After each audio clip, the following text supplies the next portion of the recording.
The chandeliers burned like captured suns above the ballroom, their fractured light scattering over crystal glasses and polished shoes. Every surface gleamed. Every laugh sounded rehearsed. The air was thick with the scent of cologne and power. In the corner of the vast retirement gala, Anna Reynolds lingered alone, fingers wrapped tightly around a glass of water she hadn't touched. The crowd moved like a tide. She refused to join executives in tailored tuxedos, women in glittering gowns, conversations stitched together by the currency of deals, names, and numbers.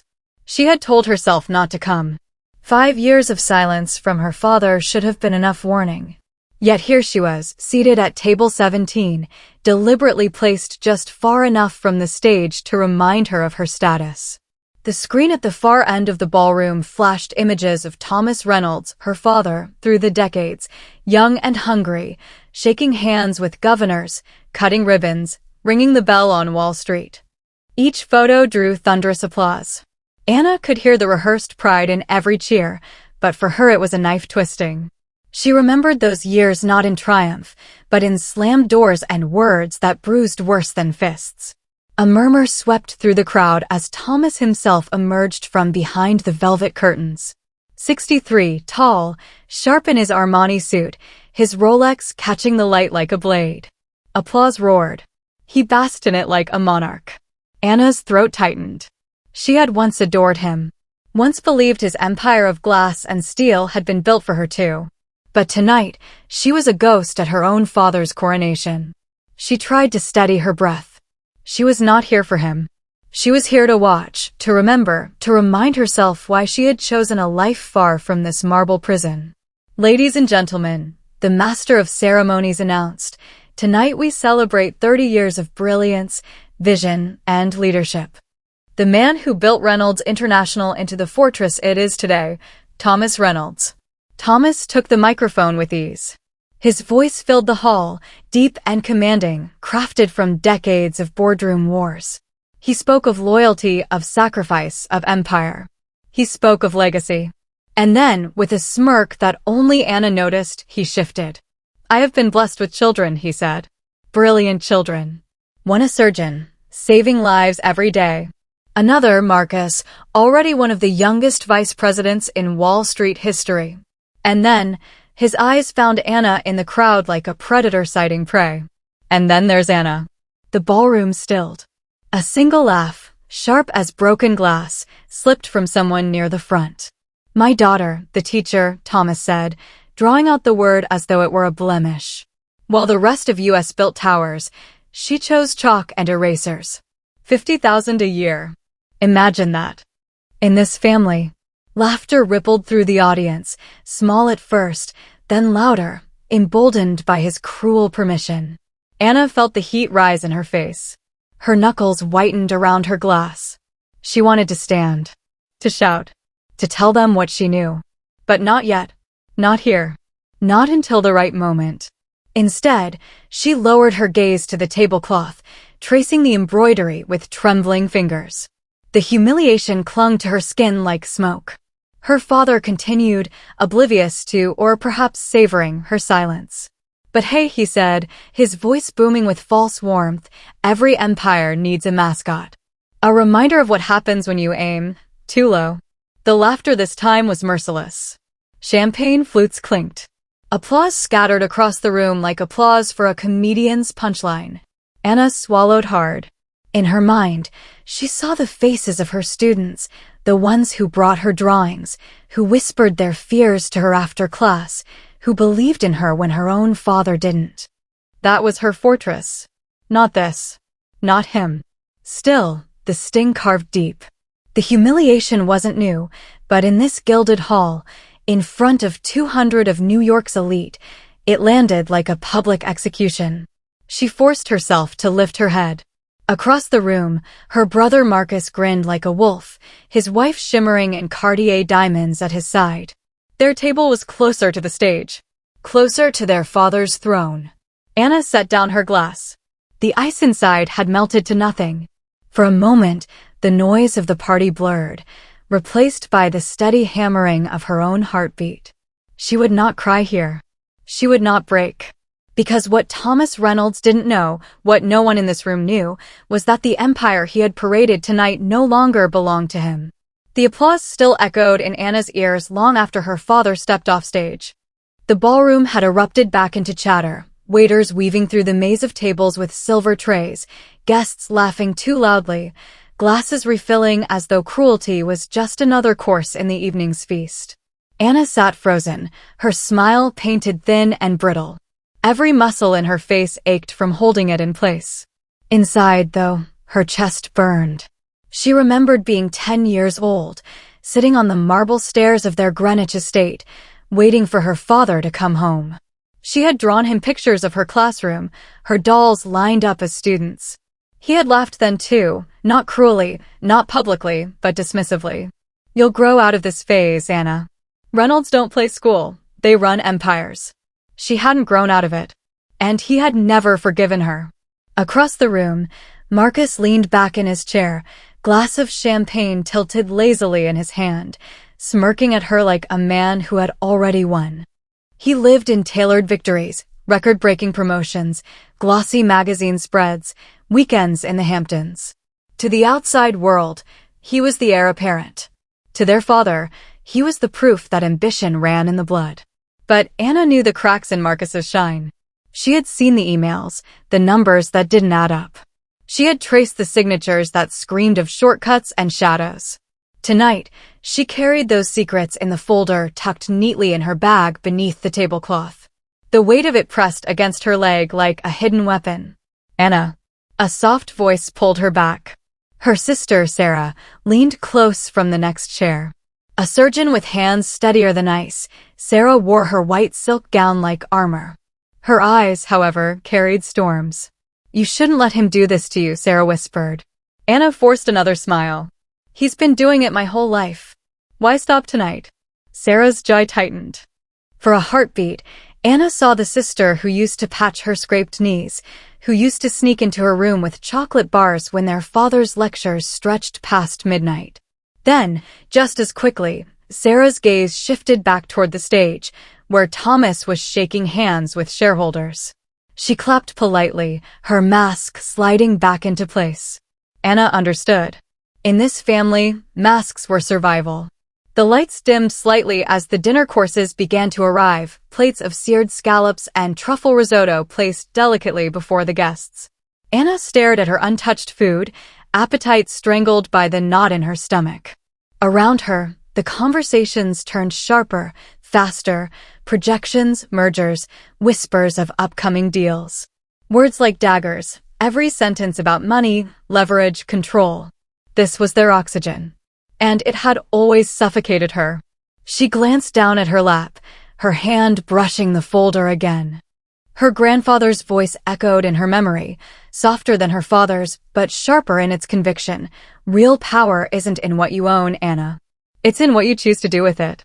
The folder contained choices. Proof. Ammunition. Her father thought tonight was his coronation, his final triumph. Marcus thought it was his inheritance. But Anna knew the night wasn't over. For the first time in years, she felt something other than shame rise in her chest. Not rage, not even defiance, something colder. Purpose. She straightened in her chair. The chandeliers above flickered, casting momentary shadows across the ballroom, as though the empire itself was holding its breath. The speeches bled into toasts, the toasts into laughter.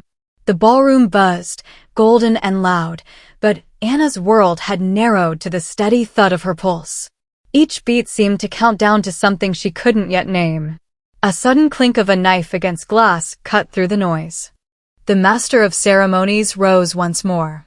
"Before dessert, a few words from our honored guests," he said, eyes scanning the room. "Perhaps a family member?" Anna's stomach lurched. She kept her gaze down, praying invisibility would shield her. But fate had sharper plans. "Anna," her father's voice rang across the room. "Why don't you stand? Say something to honor your old man." Gasps rippled, half amusement, half curiosity. 200 pairs of eyes turned toward her table. She felt pinned under the chandeliers, a moth trapped in their cruel light. Her throat tightened. She could have refused. She could have shaken her head, laughed it off, stayed small like he wanted. But something inside her cracked. She rose. Slowly. Her chair scraped the marble floor, a sound louder than thunder in her ears. At first, her voice faltered. I don't usually make speeches. A few chuckles fluttered through the room. Her father folded his arms, smirking, ready to enjoy her floundering. Marcus raised his glass in mock salute. But Anna inhaled and something shifted. The humiliation that had pressed on her all night hardened into something else, something sharp. She looked straight at her father. But maybe tonight isn't just about speeches. Maybe it's about truth.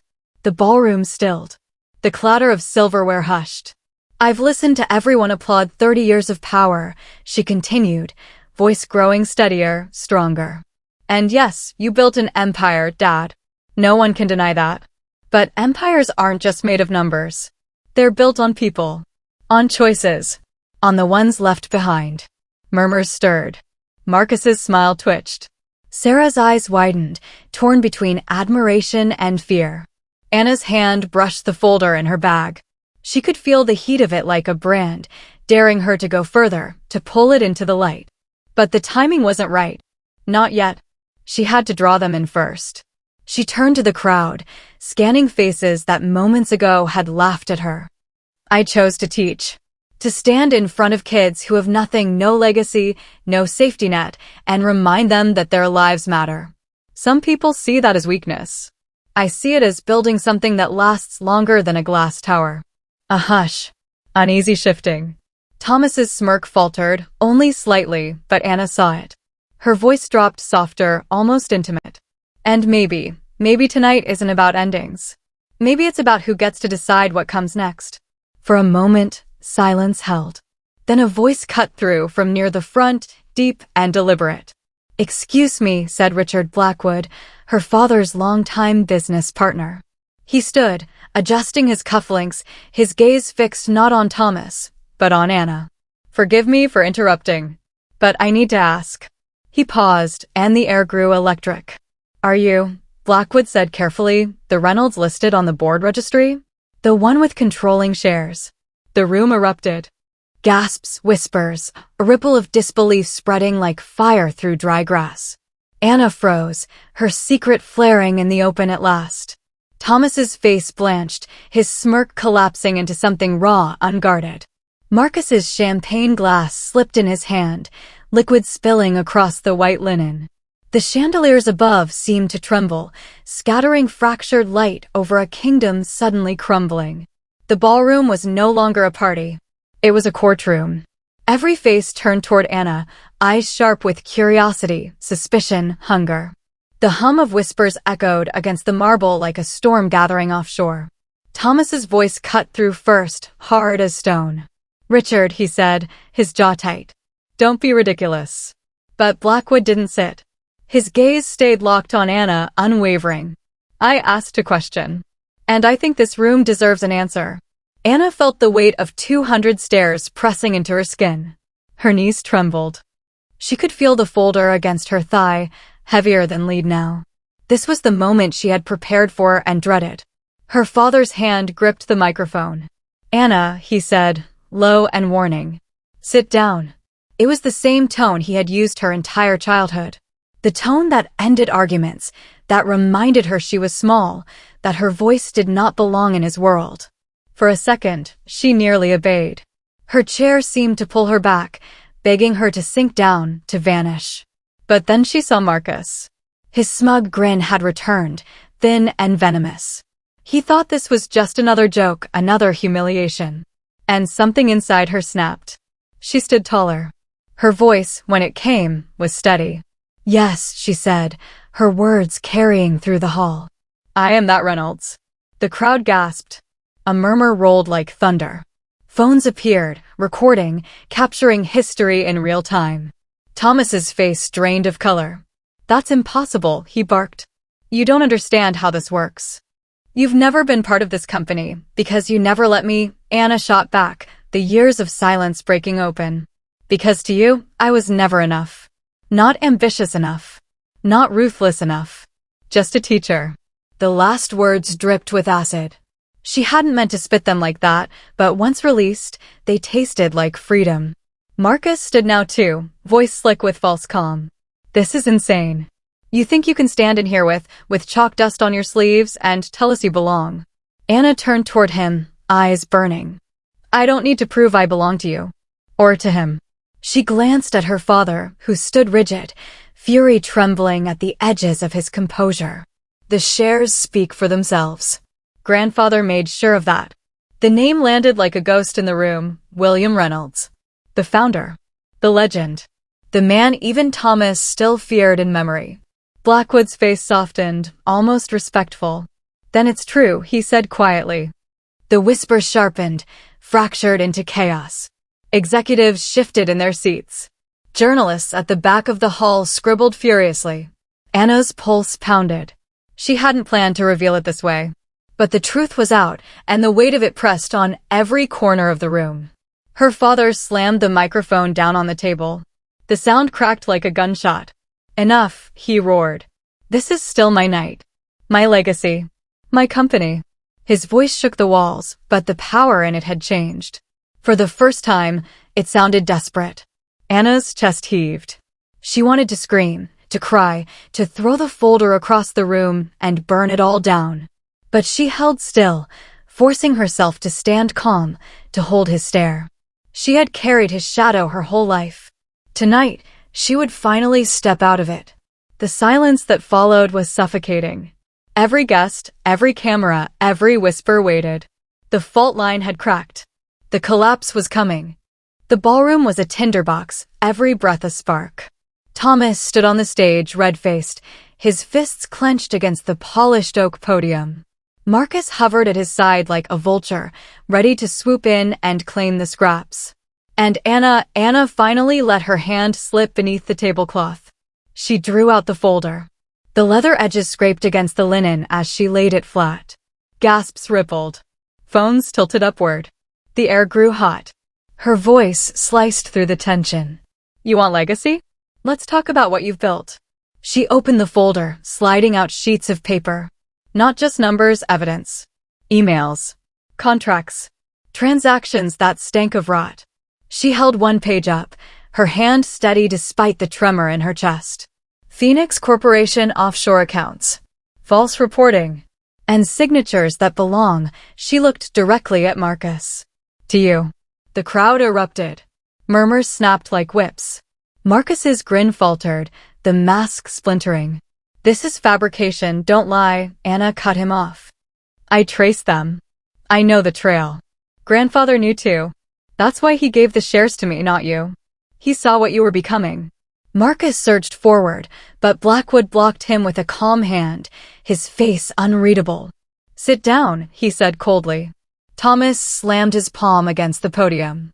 Enough. You dare drag this family's name through the mud? You shame yourself. Anna's voice cracked just once, but it only made it stronger. No, Dad. You shamed me. You shamed me every time you called me small. Every time you laughed at the only thing I loved. But tonight, the shame is yours. The silence was crushing. Even the chandeliers seemed to hold still. She turned a page, revealed another document. This one with Thomas's own signature, approval for bonuses tied to manipulated numbers, payouts that bled workers dry while executives feasted. Her father froze. His mask slipped. And for the first time in her life, Anna saw fear in his eyes. A voice from the back of the hall, clear, sharp, called out, "Is this true?" A journalist, pen poised, camera flashing. The room fractured. Shareholders rose from their seats, huddled in furious whispers. Lawyers scribbled notes. The air vibrated with panic. Thomas tried to speak, but his words came out broken, a gasp more than a roar. I did what I had to. It was survival. Anna stepped forward, the folder pressed to her chest like armor. Her throat ached, her hands shook, but she forced the words out. Survival isn't destroying everything around you. It isn't stepping on your children until they can't breathe. It isn't mocking the one person who tried to build something honest. Her voice softened, but the softness cut deeper than rage. You built towers of glass, Dad. I built classrooms of flesh and blood. And tonight, everyone sees which lasts longer. The room held its breath. Thomas swayed, as if the weight of his empire had finally fallen onto his shoulders. Marcus stood rigid, face pale, sweat glistening at his temples. The ballroom no longer shimmered. The chandeliers still glowed, but their light was cruel now, catching beads of sweat on Thomas's forehead, illuminating the cracks in Marcus's perfect smile. The applause was gone. The laughter was gone. All that remained was the sound of pens scratching, phones buzzing, and the hollow thrum of collapse. Anna stood at the podium, folder empty, her breath steady. She had not planned to end here, but some stories choose their own final chapter. Blackwood cleared his throat, his voice crisp. The board will convene immediately. Thomas Reynolds, effective tonight, your role is suspended pending investigation. Gasps, murmurs, chaos. Thomas staggered, reaching for the microphone, but no one passed it back to him. The empire he had commanded for decades had vanished in a single sentence, stripped bare under the white light of exposure. Anna stepped down from the stage, her heels tapping the marble like a quiet drumbeat. Marcus tried to speak, something between an excuse and a plea, but his words dissolved. Even his wife looked away, her diamonds dull now, her mask broken. As Anna moved past her sister's table, Sarah caught her hand. For a moment, the surgeon's steady grip anchored her. Sarah's eyes, wet but proud, whispered what words could not. You did what we couldn't. Anna nodded faintly, then released her and walked on. She didn't stay to watch the lawyers swarm or the journalists storm forward. She didn't need to. The empire would cannibalize itself now. That wasn't her battle anymore. Outside, the night air was sharp with rain. The sound of it tapping against the pavement washed away the ballroom's noise. She exhaled, her shoulders sinking for the first time all evening. A black sedan waited at the curb, FBI agents murmuring into radios, men in suits heading inside to finish what she had begun. Anna ignored them. She wasn't here for the aftermath. She was here for the freedom. Her phone buzzed. A message from one of her students, a picture of a messy poster board covered in equations, the caption beneath it, I think I finally get it, Miss R.